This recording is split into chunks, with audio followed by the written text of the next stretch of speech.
Yan si tatay, kanina pa namin siya dyan tinitignan. Sa kanya siguro yan na pedicab kasi inusog niya yan kanina. Wala pa sigurong pasahero kaya nag-aantay siya. Siguro hindi pa siya kumakain.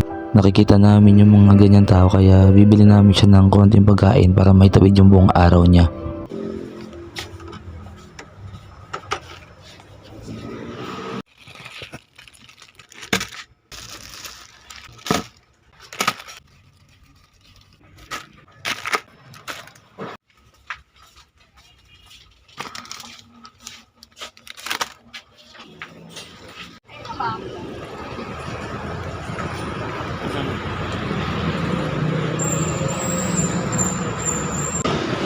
Lang naman ng Bang Nilaga, tapos Lazy.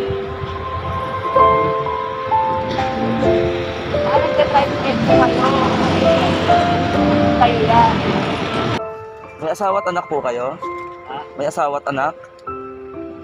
Kaya mag-isap at kaya kapatid ko pa kaya Saan po kayo nakatira? dito lang po kayo sa sidebar. Sa sidecar po?